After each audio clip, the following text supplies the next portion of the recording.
I've still got Sharefa Energy with me, who's also a poet. So we've discussed in length about what happened at Grenfell and what is happening in the inquiry. However, I was saying before we got to the studio that I was doing some research before coming here, and there's so much information online, and I was almost overwhelmed. It almost felt like, what do I read and what don't I read? I mean, we'll come to that, won't we? We'll discuss about what the best sources are. I think it's important to do that because, like me, I'm sure other people will be just as overwhelmed when actually looking into it. But before we go into that, I know that you have written a poem about the tragedy that happened, and I'd love for you to share your words with the community. So this piece is called Britain's Minefield, and it was written... it's just about the overall where we're at now kind of thing. Flammable cladding in Britain, a time bomb waiting to explode. Anxious eyes dart back and forth, cautious feet on a minefield, hundreds fighting with their might to detonate, residents pacing up and down on their blocks, night wardens on shifts, alert neighbours before it's too late, children afraid. Mummy, is it going to be us next? Are we the next Grenfell? Mothers forced to lie to their children, kissing them goodnight, tucking them into bed. Leaseholders reasonably stressed. Building regulations began to be questioned. Can't ever say Grenfell or Barking wasn't pre-warned. Hundreds of buildings up and down the country. Parents dropping their children to schools concerned. Visiting relatives in the hospitals on the oncology ward. Looking out their bedside window. Hearts dropping. Recognising the cladding on Grenfell covering the hospital's walls. Voices once hoarse from inhaling thick smoke, bellowing to be heard. A visible defiant demand projected onto Parliament. Pressure cannot be ignored. Demanding for sprinklers in homes, the removal of dangerous flammable cladding, the installing of fire-safe doors. Hundreds of buildings in Britain wrapped in a time bomb. Residents' demands they attempt to ignore. The time bomb is ticking. The state's closing their blinds, complicit in this terrorism of residents. So many names responsible. When will they be held accountable? Cutting corners, lives more important than buildings being aesthetically appealing. Grenfell Tower to many was their palace. An eyesore to Rockfielding Mellon, Paget Brown and their cronies. Hundreds of time bombs ticking. Parliament demanded to listen. Only some feet cautious on Britain's minefield. We will never forget. Seems they have forgotten. They will be reminded again and again by residents living in tower blocks, by precious souls who lived in Grenfell, by those who survived, by those who lost loved ones. When you remember Grenfell, the residents who lived there, remember their strength and resilience, hope for thousands in times of despair. 72 lives stolen, 18 of these angels were children. Demands will continue for lives to be seen of value, for children up and down the country, for those living in a time bomb, Celotex, Arconic, cladding companies, signatories responsible will be held accountable. 72 lives lost in Grenfell. We will never forget.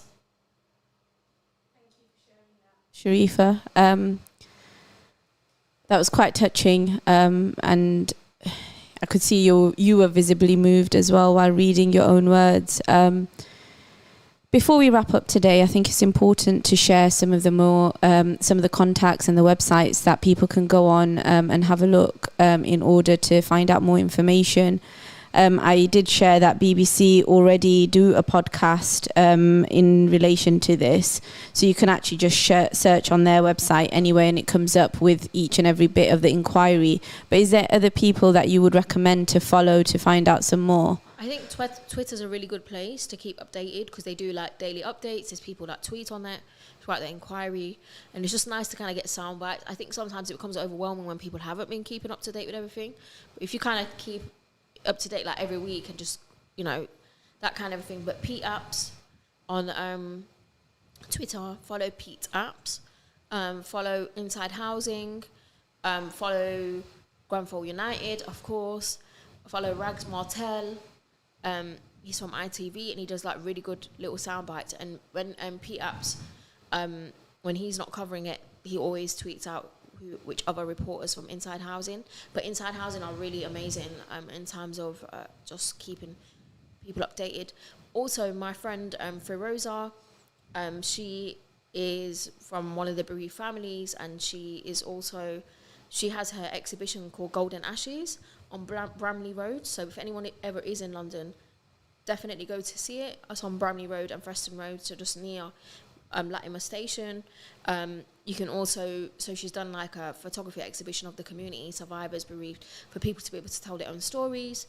And you can also pre-order her book, her photography book, Golden Ashes, on goldenashes.com.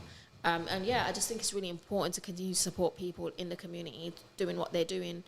Yeah, there's a football group now as well, Grenfell athletes as well, so you can buy their t-shirt, that kind of thing.